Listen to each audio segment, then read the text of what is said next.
स्वामीजी उहाँको बारेमा केही भन्दै हुनुहुन्छ।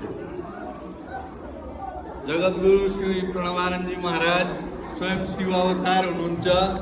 1896 में 29 जनवरी में उहाँको जन्म भएको थियो बंगलादेश में। अहिले बंगलादेश पर्छ, पहिले पूर्व बंगाल थियो। वहाँ भारतभरि आश्रम छ, कुना कुनामा आश्रम छ भारतको कुना कुनामा। आज गुरुजी को जन्मदिन 131औं जन्मदिन भारतवर्षव्यापी बांग्लादेश, अमेरिका, लंडन, क्यानाडा सब ठाउँमा जहाँ जहाँ आश्रम छ आज गुरु महाराज को जन्मदिन मनाइरहेका छन्।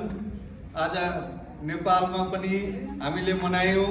गुरु महाराज जी को पूजा आरती आराधना गरेर भजन कीर्तन गरेर मनायौं। यसले गुरु महाराज स्वयं भगवान को अवतार हुनुहुन्छ, शिवजी को अवतार। त्यसैको रूपमा हामीले पूजा गर्छौं, आरती गर्छौं।